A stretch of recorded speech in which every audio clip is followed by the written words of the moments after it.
They said love was powerful. But what happens when love is tested by hate, by whispers in the dark, by the cruel walls of prejudice?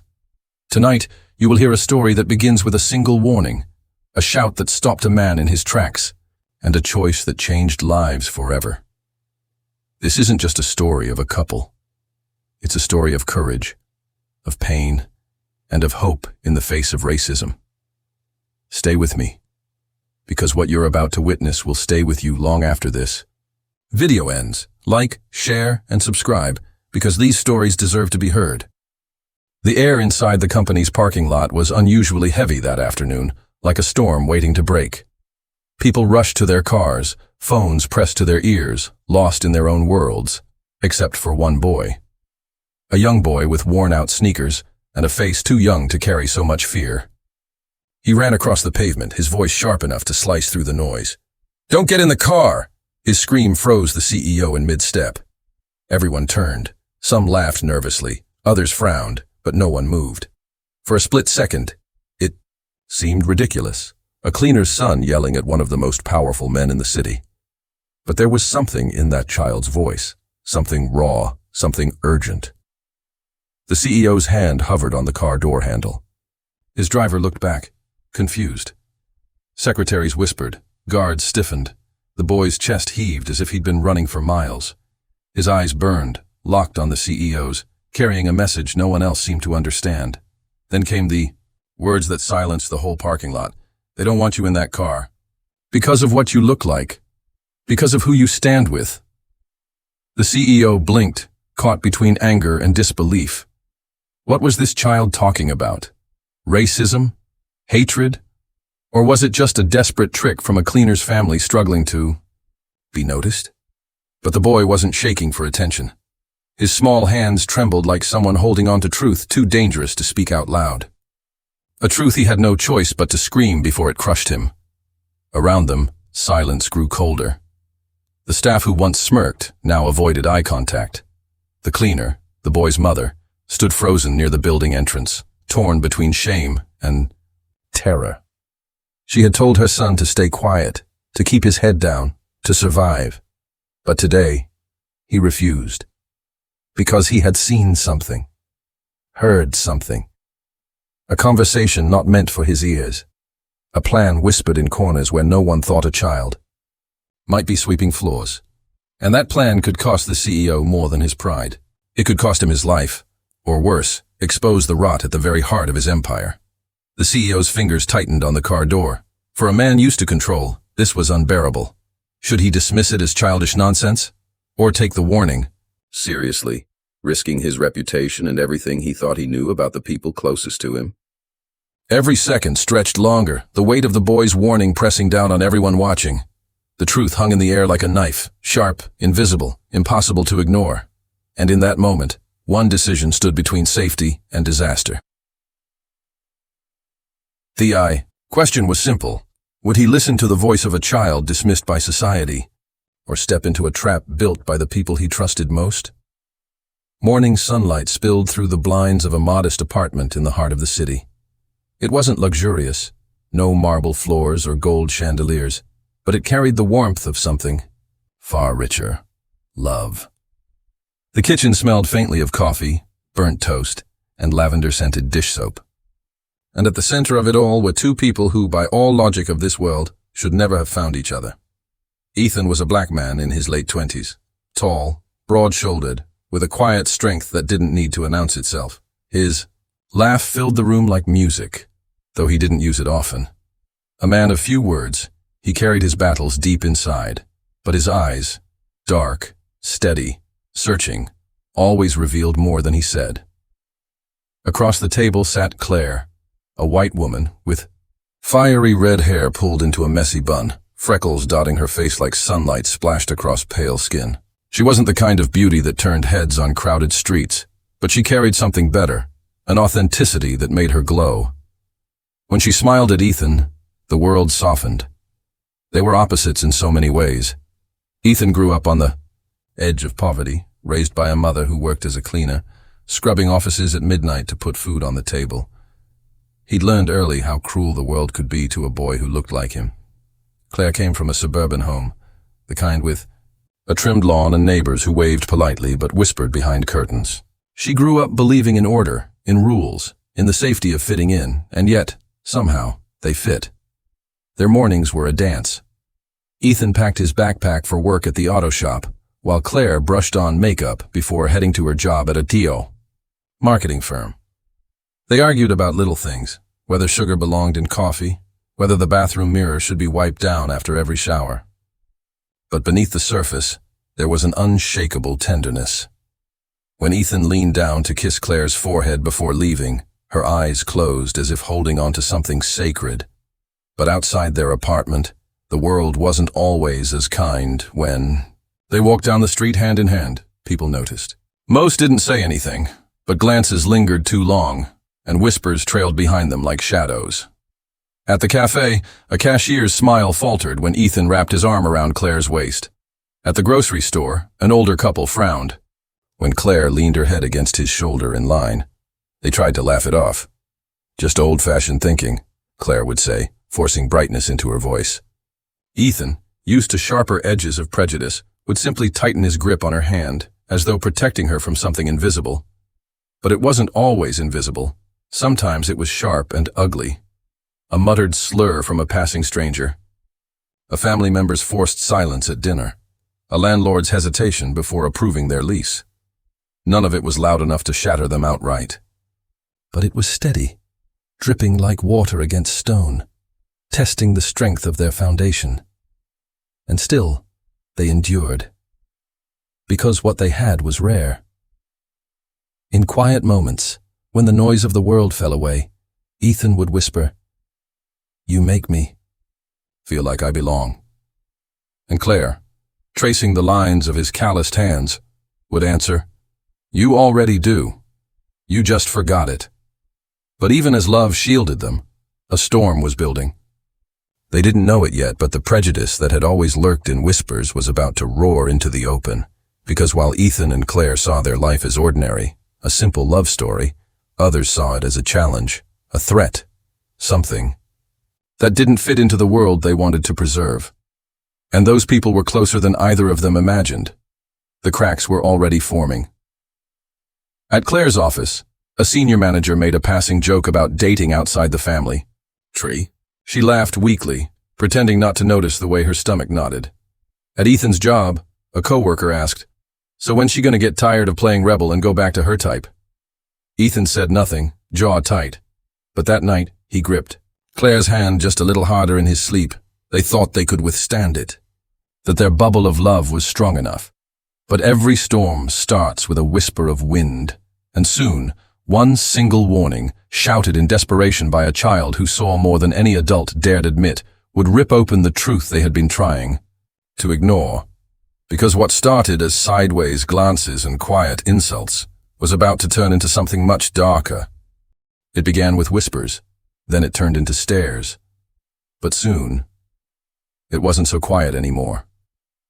One Friday evening, Ethan and Claire walked into a neighborhood restaurant. They had been there before, but this time was different. The hostess glanced at them, her eyes flicking from Claire's pale hand, resting in Ethan's darker one. The smile she wore was polite, but brittle. "There's a wait," she said flatly. Claire looked around. The dining room was half empty. "A wait?" she asked softly. "Yes," the hostess replied, her lips tightening. "It'll be 40 minutes. Ethan's jaw clenched. He saw the truth in her eyes. This wasn't about space. It wasn't about timing. It was about them. But Claire forced a smile. "That's fine," she whispered, pulling him away. They walked outside, cold air stinging their faces. Ethan wanted to protest, to fight back, but Claire squeezed his hand. "Not tonight," she murmured. "Please." He swallowed his anger, but inside, something twisted. The next week, the tension followed them to her office party. Claire wanted him there, her anchor, her pride. But as soon as they walked in, the room shifted. Conversations dipped. Glasses paused mid-air. A cluster of executives exchanged glances that said more than words ever could. "Claire!" her manager greeted, his smile plastered tight. "And this must be Ethan." His handshake was firm, but cold. So, where did you two meet? Claire tried to answer lightly. Ethan offered a calm smile. But under the surface it was clear. To them, he wasn't just Ethan. He was a problem they couldn't politely name. Later that night, Claire overheard two colleagues whispering near the bar. "She's ruining her career," one muttered. "She'll never move up if she stays with him," the other replied. Claire's face burned. She wanted to scream, to defend him. But when she looked across the room, Ethan stood alone, his back straight, shoulders heavy, pretending not to notice the stares. The cruelty wasn't always hidden. One afternoon, they walked home together from the market. A group of teenagers leaned against the wall, snickering as they passed. At first it was laughter, harmless, childish. But then came the words, "Hey, snowflake! Lost in the wrong neighborhood? Careful, she might catch something." A bottle clattered to the ground, glass shattering at their feet. Claire gasped. Ethan moved in front of her, shielding her body with his. His face stayed hard, his voice low. "Keep walking." But the laughter followed them like knives in the dark. That night, Claire cried in their kitchen, trembling as she scrubbed dishes that didn't need cleaning. "Why do they hate us?" she whispered. "We're just living." Ethan rapped, his arms around her, pressing his chin against her hair. He didn't have an answer.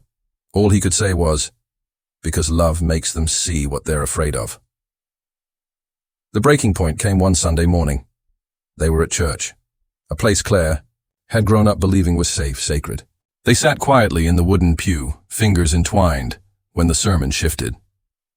The pastor's words, sharp as glass, cut through the still air.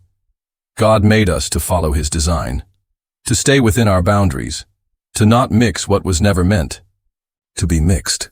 The congregation nodded, murmuring approval. Claire's cheeks flushed crimson. Ethan sat rigid, staring straight ahead, refusing to flinch. But then, an older woman 2 rows ahead turned, eyes narrowed like daggers. She leaned close to her friend and whispered just loud enough for them to hear. "Disgraceful." Claire's breath caught. Ethan's hand gripped hers tighter. They stood before the closing hymn began, walked down the aisle in silence, out the doors, into the sunlight that suddenly felt cold. Still, they refused to break. On their walks, Ethan kept his head high. At work, Claire smiled brighter, louder, forcing cheer against the whispers. They loved harder in the quiet of their home, clinging to the only truth they could trust, each other. But the storm was circling. Every insult, every rejection, every humiliation was leading to one inevitable confrontation, one that would tear apart the thin veil of silence and expose everything. And it would all start with a warning shouted by a boy who saw too much. The question wasn't whether they would survive the hatred. The question was, what would they lose before the world finally saw them as human? The breaking point came on a night that began so ordinary. Claire had convinced Ethan to join her for her company's annual gala. She told him it would be good for them, that maybe, just maybe, showing up together could silence some whispers. Ethan hesitated, but agreed, because he would have walked through fire for her if she asked. The ballroom was dressed in gold and crystal. Strings of violins filled the air. Champagne glasses clinked and polished shoes glided across marble floors. At first they stayed close to the corner, quietly admiring the chandeliers, whispering to each other, carving out a bubble of safety in the crowd. But the stares began almost immediately. A woman in a shimmering dress sneered when Claire introduced Ethan. "Oh," she said with a brittle smile. "How progressive." Her husband chuckled, raising his glass as if it were a toast to their mockery. Later, when Claire excused herself to the restroom, Ethan stood by the buffet table. A cluster of men surrounded him, her colleagues. Their voices were low, but their intent sharp as knives. "So," one said, smirking, "what's your plan, man? You think she's going to stick around once she realizes what she gave up?" "Yeah," another added. "She'll wake up one day and remember her kind." Laughter erupted, cold and merciless. Ethan's fists tightened at his sides. He wanted to fight back. Every nerve in his body screamed for it. But he remembered Claire's words. "Not tonight. Please." He swallowed the rage like poison, his chest burning as he walked away. When Claire returned, she noticed his silence. She noticed the storm in his eyes. But before she could ask, the microphone crackled. The manager, her boss, was taking the stage. And then it happened. He smiled, raising his glass. "Ladies and gentlemen," he began, "tonight we celebrate our company's legacy, our strength, our values, our family. And speaking of family..." His eyes swept the crowd, landing on Claire. "Some of us forget where we come from. Some of us forget what belongs." The crowd chuckled. Claire froze, heat rushing to her face. Ethan's hand gripped hers under the table. The words weren't direct, but everyone knew who they were meant for. The laughter grew, filling the hall like a cruel symphony. Claire stood abruptly, her chair, screeching across the floor. Her voice shook, but it carried. Enough. The laughter died. All eyes turned. "My life, my love, none of you get to define it. None of you get to laugh at it." Her voice cracked, but grew steadier. "This man beside me, he is stronger, kinder, and braver than anyone in this room. And if that makes me unworthy in your eyes, then maybe it's your eyes that need changing." Gasps rippled across the hall. Her boss's smirk faltered. The silence that followed was heavy, suffocating. Then Ethan rose beside her.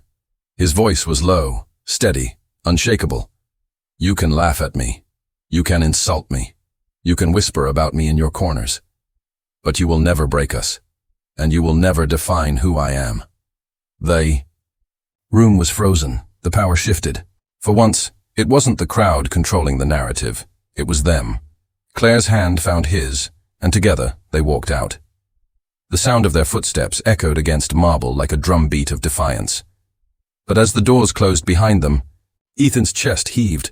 He knew this wasn't the end. Standing up meant war. The storm wasn't over. It had just been declared, and the question lingered in the silence of the night. What price would they pay for daring to love out loud? The night of the gala became the story everyone whispered about.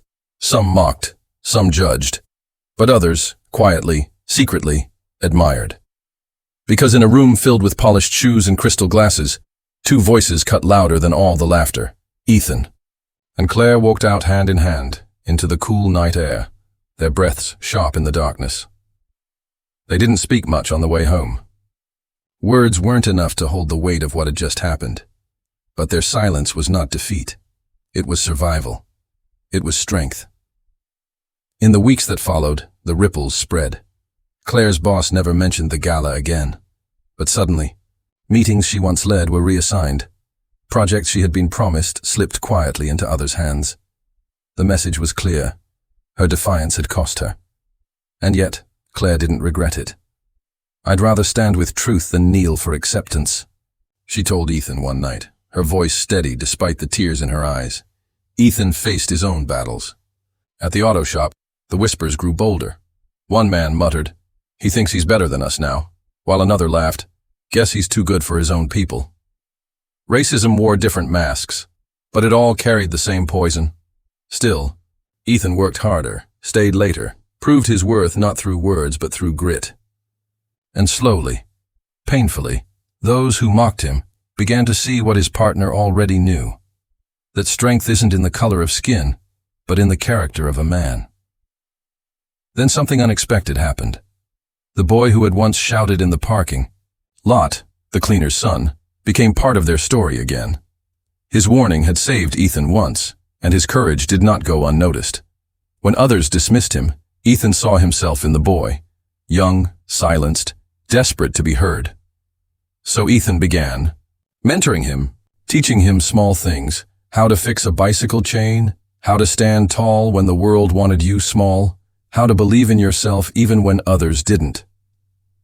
The boy's mother, still working late nights, wept quietly one evening when she saw her son smiling again, his shoulders no longer bent with shame. "You gave him hope," she whispered. But Ethan only shook his head. No, he already had hope. He just needed someone to tell him it mattered.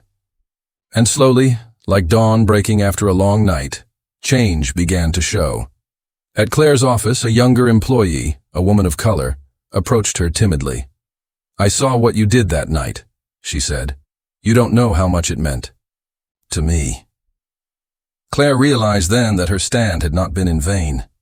Even when it cost her, it gave someone else the courage to dream bigger.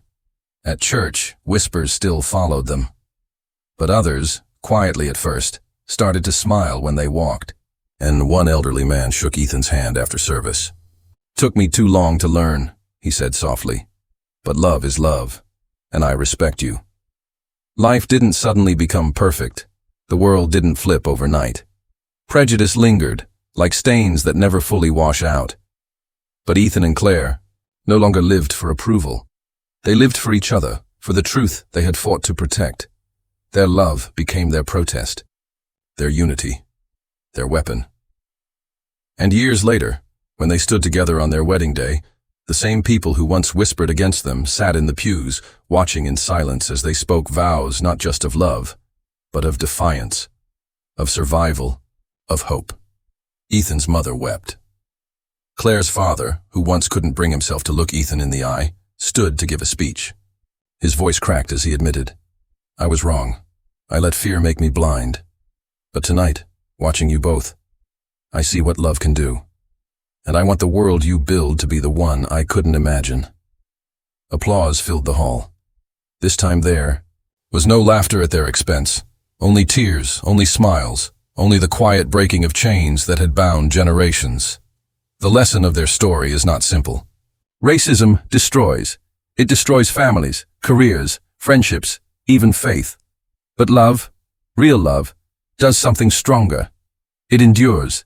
It heals. It forces truth into the open, even when truth is costly. Because in the end, unity is not weakness. It is rebellion against hate. And when two people choose to love each other despite the world's judgment, they become living proof that humanity's divisions are only as strong as the lies we allow to stand. Years from that night, Ethan would look back on the boy who shouted in the parking lot. He'd remember the sound of his voice breaking through the noise, and he'd realize that single act of courage had changed everything. One voice, one warning, one refusal to stay silent.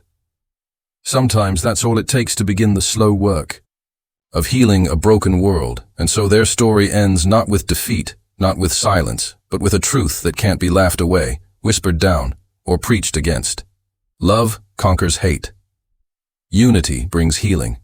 And when courage rises against prejudice, it does more than save lives, it saves souls.